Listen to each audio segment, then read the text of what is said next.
साक्षी, yes sir. आपने graduation किया है पॉलिटिकल साइंस और सोशियोलॉजी लेके। यस। तो आप पॉलिटिकल साइंस का अध्ययन किया, सोशियोलॉजी का अध्ययन किया, अब आप इतिहास पढ़ रही हैं। यस क्यों? सर, जब मैंने ग्रेजुएशन किया तो जो सब्जेक्ट्स कॉलेज में अवेलेबल थे वो ले लिया। ग्रेजुएशन के बाद मैंने सिविल सर्विसेज की प्रिपरेशन स्टार्ट की, तो मुझे हिस्ट्री इंटरेस्टिंग लगा और मुझे ऐसा भी लगा कि फर्स्ट पेपर में जीएस फर्स्ट पेपर में 50% कवर हो जाएगा और जो मेरे ग्रेजुएशन के सब्जेक्ट हैं वो सेकंड पेपर में हेल्पफुल हो जाएंगे। अच्छा। यही सब देखते हुए मैंने हिस्ट्री ऑप्ट किया। हिस्ट्री में क्या अच्छा लगता है आपको? इंडियन हिस्ट्री की बात अगर हम करें, कौन सा पीरियड आपको ज़्यादा अच्छा लगता है? सर, इंडियन हिस्ट्री में Indian national movement. Indian national movement. Yes sir. ऐसी कौन सी स्टोरी है इंडियन नेशनल मूवमेंट की जो आपको सबसे ज़्यादा इंस्पायर करती है?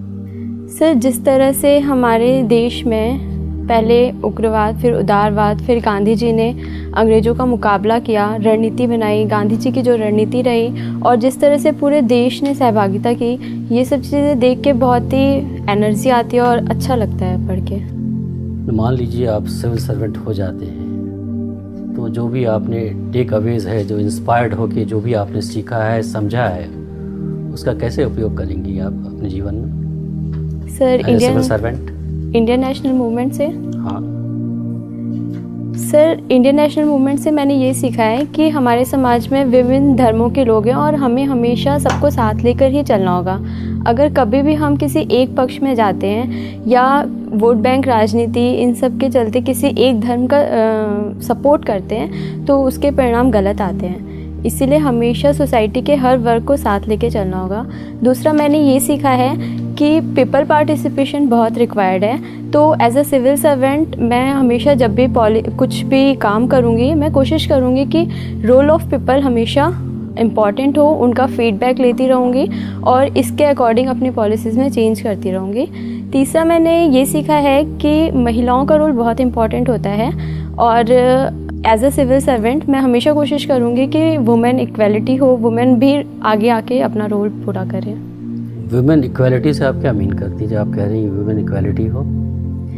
सर, वुमेन इक्वलिटी से मेरा मतलब है कि इकोनॉमिक, पॉलिटिकल, सोशल हर क्षेत्र में उन्हें बराबर का अधिकार मिले, न ज़्यादा न कम। अगर वो किसी चीज़ की योग्यता रखती हैं तो उनको अवसर मिले, ऐसा नहीं कि वो सिर्फ फीमेल हैं इसलिए उन्हें रोक दिया जाए। संविधान ने तो दिया हुआ है इक्वालिटी का राइट। सर, कॉन्स्टिट्यूशन ने दिया हुआ है, लेकिन हमारा सोशल माइंडसेट पैट्रियार्की बन गया है जिस वजह से काफ़ी उनके लिए सेक्टर्स लिमिटेड कर दिए गए हैं। ये चीज़ नहीं होनी चाहिए। मान लिया जाए आपको डिस्ट्रिक्ट मजिस्ट्रेट बना दिया जाता है, आप यूपी की रहने वाली हैं ना? Yes sir. यूपी के किसी ज़िले में आपको डिस्ट्रिक्ट मजिस्ट्रेट बना दिया जाता है। Yes sir. पहली बात आपने की कि आप चाहेंगे कि कम्युनल हार्मोनी बनी रहे। Yes sir. Vote bank politics में हम लोग ना पड़े। और एक ही दिन आपको हिंदू समाज आता है आपके पास, कहता है कि साहब हमें रामनवमी का जुलूस निकालना है। मुस्लिम समाज आता है आपके पास कि साहब हमें आज तजिया निकालना है और एक ही रूट से निकालना है हमें। एज डिस्ट्रिक्ट मजिस्ट्रेट आप क्या करेंगी? सर, यहाँ पे दोनों दलों की भावनाओं का सम्मान करना चाहिए क्योंकि दोनों ही अपने अपने धर्म को एक तरह से रिप्रेजेंट करना चाहते हैं। इसके लिए मैं उनके लीडर जो भी होंगे उनसे बात करूँगी कि वो एक ही जगह से निकालना, या तो वो अलग अलग रास्ते चुन लें, बट अगर उनकी ज़िद है कि एक ही जगह से निकालना है तो टाइम में थोड़ा सा अंतर कर दिया जाए जिससे दोनों सद्भावना से अपना काम कर सकें। अच्छा, आपने अपने हॉबीज़ में घूमर डांस की जिक्र की है आपने। यस। ये क्या होता है Ghoomar dance? Sir, Ghoomar dance एक राजस्थानी फोक डांस है जिसमें कुछ विशेष तरह के सॉन्ग होते हैं, जैसे घूमर रमवाने सा, टूटे बाज, इस तरह के सॉन्ग्स पे डांस किया जाता है और इसमें परंपरागत ड्रेस पहनी जाती है, लहंगा, चुन्नी, और ट्रेडिशनल रूप से जब घूमर किया जाता था तो एक ट्रांसपेरेंट घूंघट भी लिया जाता था। ये घूमर की शुरुआत कब हुई थी और क्यों किया जाता था? सर, इसकी शुरुआत भील जनजाति से ही मानी जाती है कि वो अपने समुदाय में खुशी के जब भी अवसर होते थे, जैसे किसी का जन्मदिन होता था या किसी की सालगिरह होती थी, फसल कटाई होती थी, तब घूमर के माध्यम से अपनी खुशी को प्रकट करते थे और आगे ये राजस्थान में फैल गया। इसके बाद पास के राज्यों जैसे उत्तर प्रदेश, गुजरात में भी काफ़ी अच्छे से किया जाता है। हाल फिलहाल में एक कंट्रोवर्शियल मूवी बनी थी, हिंदी सिनेमा बनी थी। Yes sir. जिसमें कि काफ़ी कंट्रोवर्सी हुई। उसमें एक घूमर डांस दिखाया गया था। आप बता सकती हैं कौन सी मूवी थी? सर पद्मावती। पद्मावती या पद्मावत? पद्मावत। पद्मावत मूवी आपने, उसमें घूमर डांस आपने देखा है? मूवी देखी है आपने? सर मूवी नहीं देखी है पर डांस देखा है। डांस देखा है आपने? जी सर। किसने गाना गाया है उसमें? सर श्रेया घोषाल। और सर चलिए खान। कोई बात नहीं, हाँ सही। साक्षी आपके नाम का क्या अर्थ है? सर साक्षी से मतलब है प्रत्यक्षदर्शी, आई विटनेस। कोई और साक्षी नाम से कोई और फेमस व्यक्तित्व जिसके बारे में आपको पता हो? सर साक्षी मलिक भारत की एक फ्री स्टाइल रेसलर हैं जिन्होंने 2016 के ओलंपिक में ब्रॉन्ज मेडल जीता था। अच्छा, कहाँ से है वो, किस राज्य से? हरियाणा से। हरियाणा में कहाँ से? सॉरी सर मुझे वो आइडिया नहीं। चलिए कोई बात नहीं। अच्छा, गारमेंट्स। यस। शायद आपका परिवार गारमेंट्स के बिजनेस से, या जैसा मैंने अभी पढ़ा कहीं पे गर्ग गारमेंट्स करके है, ये क्या है गर्ग गारमेंट्स? सर एक शॉप है हमारी रॉबर्ट्सगंज में। अच्छा, आपकी शॉप है? जी सर। तो गारमेंट के बारे में कुछ बताइए। गारमेंट्स के बारे में? उत्तर प्रदेश में गारमेंट्स के बारे में कुछ बताइए। सर उत्तर प्रदेश में टेक्सटाइल इंडस्ट्री का हब कानपुर रहा है। इसके अलावा हमारी एक रिटेल शॉप है रॉबर्ट्सगंज में ही, जिसमें शर्ट पैंट इस तरह की आइटम्स बेची जाती है। मैनचेस्टर ऑफ इंडिया किसको कहा जाता है? सर मुंबई। आप श्योर हैं? Yes sir. और Manchester of north India Kanpur.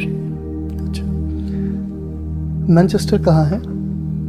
Sir ये यूरोप में है, मेरे को एग्जैक्ट नहीं पता है। क्यों, जैसे मान लीजिए आपने मुंबई के बारे में ही कहा, मैनचेस्टर ऑफ इंडिया, या कानपुर के बारे में ही कहा, तो क्यों उन्हें कहा जाता है मैनचेस्टर? सर वहाँ पे ऐतिहासिक रूप से बहुत ज़्यादा टेक्सटाइल इंडस्ट्री का विकास देखा गया। वहाँ के जो लेबर थे वो उसमें स्किल्ड हो गए, जिसकी वजह से वो इंडस्ट्री और ज़्यादा फैलती गई और एक तरह से हब बना हुआ था, इस वजह से कहा जाता है। यद्यपि अब ऐसा नहीं है, अब देश के कई जगहों पे टेक्सटाइल इंडस्ट्री डेवलप्ड हो रही है और कानपुर की टेक्सटाइल इंडस्ट्री की जो टेक्नोलॉजी है वो उतनी अपग्रेड नहीं हो पाई है, इसलिए धीरे धीरे कम होती जा रही है। ड्रेन ऑफ वेल्थ सुना है आपने? यस। किनका सिद्धांत है ये, बताइए कुछ। दादा भाई नौरोजी जी ने ये सिद्धांत दिया था। इंग्लैंड डेब्ट टू इंडिया ऐसी एक पुस्तक लिखी थी, उसमें ड्रेन वेल्थ फ्रॉम इंडिया कहा था। उनका कहना था कि जो अंग्रेज हैं भारत में भू राजस्व, लगान इत्यादि के माध्यम से हमारी संपत्ति को विदेश लेके जा रहे हैं और इसका परिणाम ये हुआ है कि देश में पर कैपिटा इनकम केवल 20 रुपये रह गई है। इसको उन्होंने ड्रेन ऑफ वेल्थ कहा था। अच्छा, कोई मुझे ध्यान आ रहा है डैनियल डिफो की। डैनियल डिफो नाम सुना है आपने? Sorry sir. Robinson Crusoe? नहीं सर। सुना है ना? नहीं सुना है। रॉबिन्सन क्रूसो का भी नहीं सुना है? अच्छा, चलिए कोई बात नहीं है। अब मुझे एक आपने कहीं वेस्ट मटेरियल के बारे में कुछ लिखा हुआ है। Yes sir. ठीक है ना, तो क्या है ये? सर ये मेरी इंटरेस्ट है। मैं स्कूल टाइम से ही हमारे स्कूल में प्रोजेक्ट्स दिए जाते थे कि पेन स्टैंड बनाना है या फिर घर से जो भी वेस्ट मिलता है उससे कोई शो पीस बनाना है। तो ये मुझे बहुत ही अच्छा लगता था बनाना। घर में भी मैंने अक्सर देखा था मम्मी को कि वो बची हुई उनसे एक अच्छा स्वेटर बना देती थी। तो ये मेरे को एक हॉबी की तरह डेवलप्ड हो गया और मैं जब भी मुझे कोई नया सामान चाहिए होता है, मुझे लगता है कि मेरे पास कोई वेस्ट सामान पड़ा हुआ है जिसका यूज़ करके मैं बना सकती हूँ। अच्छा, वेस्ट मटेरियल के डिस्पोजल के लिए अलग अलग मतलब ढंग से किया जाता है डिस्पोजल, कुछ पता है उसके बारे में? कैसे डिस्पोजल किया जाता है? जी सर, इसके कई तरीके हैं। जैसे एक लैंडफिल करते हैं, ज़मीन में दबा देते हैं। दूसरा इंसिनरेशन होता है कि वेस्ट मटेरियल से हम एनर्जी बना देते हैं, या फिर एक अवायवीय श्वसन के माध्यम से किया जाता है। इसके अलावा एक 4 आवर प्रोसेस होता है जिसमें रिड्यूस रीयूज़ के बाद हम उसको रिसाइकल करने की कोशिश करते हैं, जैसे न्यूज़पेपर, प्लास्टिक, और इससे पुनः दूसरे उत्पाद बना देते हैं। कौन सा कंट्री है जो सबसे ज़्यादा वेस्ट मटेरियल प्रोड्यूस करता है? सॉरी सर, मुझे नहीं पता, इसके बारे में ज़्यादा ध्यान नहीं। चलिए कोई बात नहीं। एक और सवाल का मुझे जवाब दीजिए। समाज शास्त्र में, सोशियोलॉजी में एक सोशल बॉन्डिंग करके सिद्धांत है, कुछ पता है उसके बारे में? सब पर्टिकुलर सिद्धांत के बारे में मुझे नहीं पता है, लेकिन एज जनरल सोसाइटी में अगर देखा जाए इंडिया के परिप्रेक्ष्य में, तो इतने धर्मों, जातिगत विविधता है, भाषाई विविधता है, फिर भी सभी एक साथ रहते हैं, टॉलरेंस के साथ रहते हैं, एक दूसरे के कस्टम को अप्रिशिएट करते हैं। इसको मैं सोशल बॉन्डिंग के रूप में देखती हूँ। चलिए ठीक। अभी आपने, ये आपका पहला साक्षात्कार है? Yes sir. इससे पहले आपने प्री दिया है? जी सर। ओके। अच्छा, जो अभी सर ने सवाल पूछा हो जिसका मैं वहीं से शुरू करता हूँ। आपने कहा सभी लोग बड़े सहिष्णुता से रहते हैं। मैं तो सहमत नहीं हूँ इस विचारधारा से। आए दिन दंगे होते हैं, थोड़े छोटे छोटे सामाजिक तनाव के ऊपर लोग उत्तेजित हो जाते हैं। और सर ने भी एक सवाल इससे मिलता जुलता पूछा था कि दो अलग अलग समुदाय के लोग जुलूस निकालना चाहते हैं, एक ही समय पर निकालना चाहते हैं। आपने कहा कि हम उन्हें अलग टाइम दे देंगे, लेकिन ये लड़ाई तो उसी बात की है, साथ साथ निकालेंगे। तो कैसे आप उसको हैंडल करेंगे ये बताइए। मैं आया हूँ, मेरे साथ एक और लोग आए हैं और मेरा टाइम तो वही है, मैं तो नहीं बदलने वाला। बताइए। और आप उनको कहेंगे कि नहीं सब लोग प्यार से रहिए, तो कहने वाली बात है। मैं तो नहीं मानता कि लोग प्यार से रहते हैं। तो कैसे हैंडल करेंगे आप इस सिचुएशन को? सर, अगर वहाँ की मैं डिस्ट्रिक्ट मैनेजर हूँ तो मेरे पास अथॉरिटी है कि मैं उन दोनों को मना भी कर सकती हूँ जुलूस निकालने के लिए। तो यहाँ पे मैं उन्हें पहले एक प्रपोजल दूंगी कि आप लोग इस टाइम पे निकाल लीजिए जिससे लॉ एंड ऑर्डर मेंटेन रहे। बट अगर वो नहीं एग्री करते हैं तो मैं उन्हें मना भी कर सकती हूँ कि आप दोनों को ही फिर परमिशन नहीं दी जाएगी जुलूस निकालने की। जब आप दोनों लोगों को मना करेंगी तो उसमें से एक जो उसका आयोजक है वो वहाँ के जो विधायक हैं उनका भाई है, वो उस कमेटी का चेयरमैन है और वो बहुत प्रभावशाली है। 70 वर्ष से उसकी सीधी पहुँच है और वो आपके पास भी बैठता है। उस दिन वो भीड़ उसके साथ है तो वो भीड़ को देख के और ज़्यादा उत्तेजित हो गया है और वो आपसे उसका जो एक नजरी लगाव है, जो आपके पास उठता बैठता है, जो डीएम आपके पास कई बार सिफारिशें लेके आया है, आपने उसकी 1-2 सिफारिशें छोटी मोटी मानी भी है। उस दिन वो आपसे ये सिफारिश मनवाना चाह रहा है। विधायक का भाई है, मुख्यमंत्री जी अभी कुछ दिन पहले उसके यहाँ आके गए हैं। बताइए अब आप कैसे मना करेंगे? सर, अगर उससे मेरा कोई कांटेक्ट है या मैं उसको जानती हूँ तो भी एज अ डीएम मुझे सोशल परिप्रेक्ष्य में काम करना होगा। मैं किसी पर्सनल के लिए काम नहीं कर सकती हूँ। और अगर मुझ पे पॉलिटिकल प्रेशर आता है तो मैं विधायक जी को समझा भी सकती हूँ, कंडीशन से उन्हें बता भी सकती हूँ कि इस तरह की सिचुएशन है और अगर ऐसी कोई घटना एक साथ जुलूस निकाला जाता है तो यहाँ पे दंगे की स्थिति बन सकती है। और अगर फिर भी वो पॉलिटिकल प्रेशर बनाते हैं तो मैं डिनाई कर दूंगी कि सर। अच्छा चलिए, इसी में एक सिचुएशन और जोड़ते हैं। आपने उसको मना कर दिया, वो मान गया, लेकिन इन द मीन टाइम आपके जो मंडलायुक्त हैं, कमिश्नर हैं, जो आपसे 10 साल सीनियर हैं, उनका अगला रिंग आता है, कहता है नहीं इसमें जो दूसरा एक जो धर्म विशेष है उसको परमिशन नहीं देनी है और इनको परमिशन देनी है, इनको उसको टाल देना है। तो उस स्थिति में क्या करेंगे? वो तो आपको सीनियर है और वो आपको आदेश दे रहा है कि आप उनको उस पक्ष को दे दीजिए जो कि सत्ता पक्ष है, और जो दूसरा व्यक्ति है जो कि दूसरा धर्म विशेष का उसको नहीं देना है या उसको टाल देना है कोई बहाना बना के। उस स्थिति में आप क्या करेंगे? और वो आपके सीनियर है, इमीडिएट सीनियर है आपके कमिश्नरी में ही बैठते हैं जहाँ पे आप, वो आपकी रोज मीटिंग लेते हैं। सर, पहले मैं उन्हें कंडीशन से अवेयर कराऊंगी और इसके क्या वो तो अवेयर है, आप उन्हें क्या, वो तो आपके सीनियर भी हैं। तो सर मैं उनसे अपील करूंगी कि वो मुझे रिटर्न में लिख के दें और इसके जो भी कॉन्सिक्वेंसेज होंगे उसकी रिस्पॉन्सिबल फिर मैं नहीं होंगी। मैं उन्हें ऐसा स्पष्ट कर दूंगी। ओके, मतलब आप उन्हें बोल देंगे कि वो लिखित में दें, वो तो नाराज हो जाएंगे, आपकी करेक्टर रोल भी वही लिखेंगे। नहीं, आप सोच लीजिए, आप मुझे आराम से तसल्ली से जवाब दीजिए। मैं ये कह रहा हूँ कि आपकी जो करेक्टर रोल है जिसके आधार पे आपका अपना प्रमोशन डिपेंड करता है, वो उसको खराब कर देंगे। वो लिख देंगे कि she is very poor officer and he will grade you between 1 to 4 marks which are very poor for your promotion purposes. Then what exactly will you do in that situation? Sir मैं यही करूँगी, मैं उनसे return में लिखने को दूंगी और जो भी कॉन्सिक्वेंसेज होंगे उसके रिस्पॉन्सिबल फिर वही होंगे। और जो मेरा फीडबैक है ये मेरे काम पे डिपेंड करता है। इस तरह के पॉलिटिकल प्रेशर तो आते ही रहेंगे। अगर मैं हर समय झुकती हूँ और इसकी चिंता करती हूँ कि मेरा फीडबैक कैसा रहेगा तो ये तो मेरे लिए ही नेगेटिव होगा। आपके लिए नेगेटिव होगा तो आप तैयार हैं? पुअर परफॉर्मेंस आपकी होगी उसके लिए आप तैयार हैं? ओके। अच्छा, एक बहुत छोटा सा सवाल मैं आपसे और पूछ रहा हूँ। आपने कहा कि आप इंडियन नेशनल मूवमेंट से बहुत प्रभावित हैं, लेकिन मैं ये कह रहा हूँ कि इंडियन नेशनल मूवमेंट एक बहुत बड़ी असफलता है। अगर इंडियन नेशनल मूवमेंट सफल होता तो देश बढ़ता नहीं। अगर इंडियन नेशनल मूवमेंट को सक्सेसफुली लीड किया जाता तो सांप्रदायिकता इतनी बड़ी समस्या नहीं होती। अगर इंडियन नेशनल मूवमेंट को और ज़्यादा कलेक्टिवली कॉलेजियल वे में और अच्छी तरीके से अगर उसको लीड किया जाता तो इतने ज़्यादा भेदभाव और सामाजिक तनाव नहीं होते। तो इसका मतलब इंडियन नेशनल मूवमेंट तो एक असफल फिनोमिना है। मैं उसको कहूँगा it's a unsuccessful phenomena.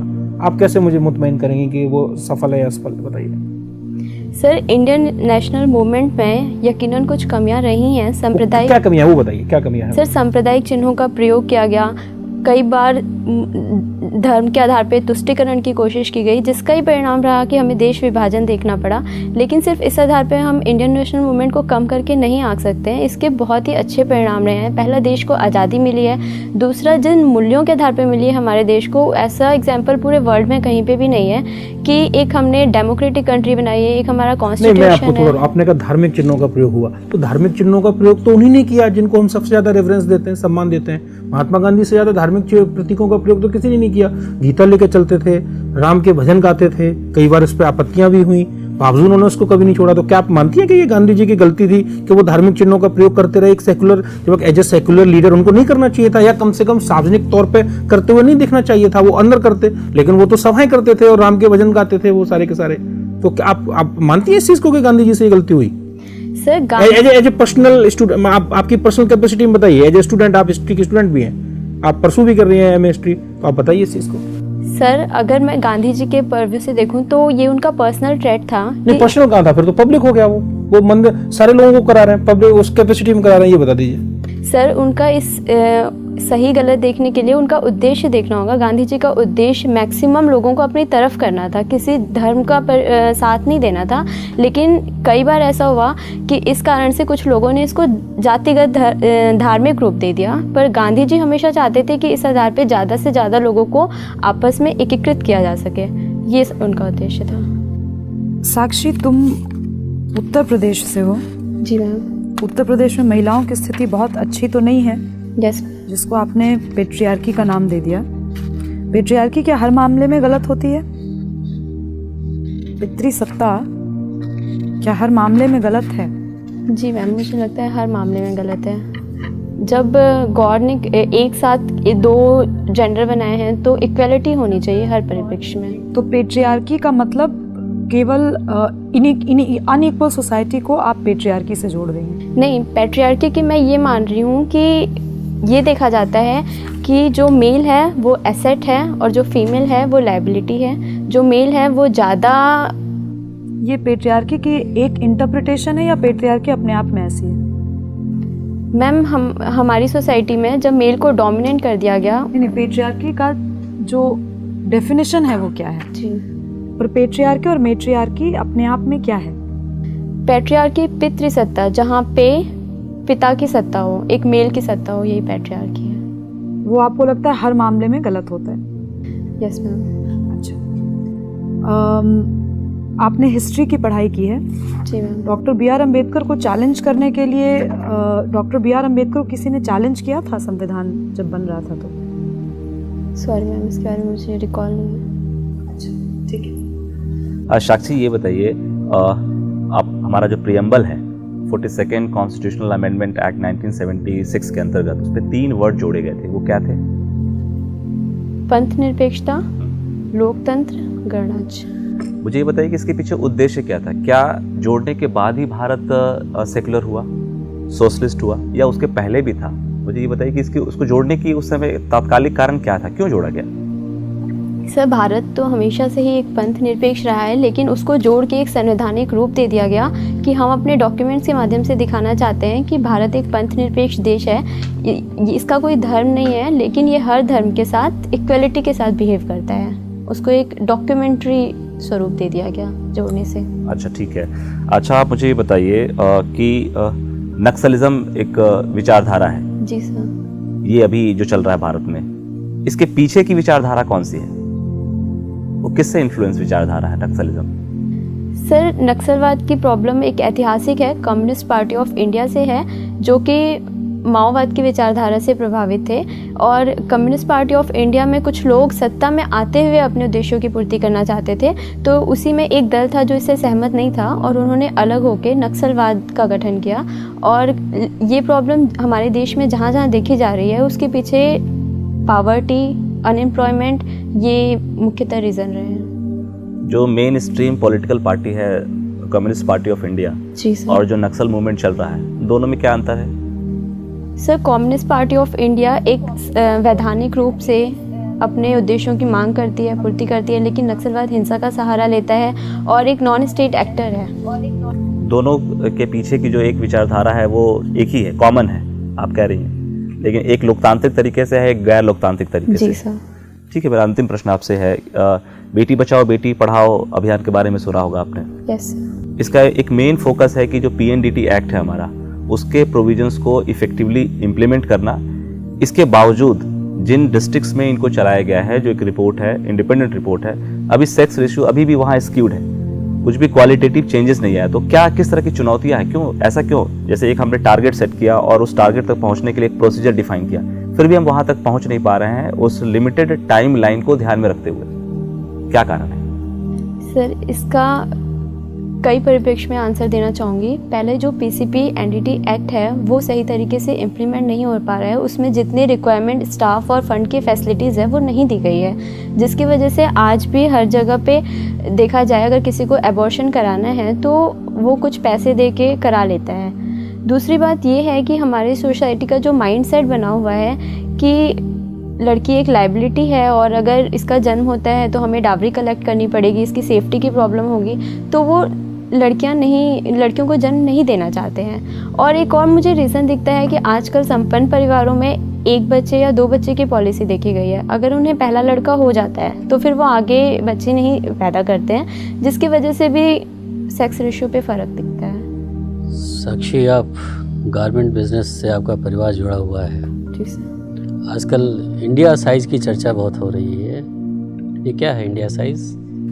Sir, हमारे देश में गारमेंट इंडस्ट्री हमेशा से ही हथकरघा उद्योग बहुत ही उन्नति पे रहा, लेकिन कभी भी इसके ब्रांडिंग नहीं की गई। हमारे जितने भी मटेरियल्स होते हैं इनके अपने साइज़ नहीं डिसाइड किए गए। जैसे हम विदेशी ब्रांड देखते हैं उनमें पर्टिकुलर साइज़ डिसाइडेड होता है, जिससे विदेश में कहीं भी किसी को ख़रीदना होता है तो उसको साइज़ के आधार पर कोई कन्फ्यूज़न नहीं होती है।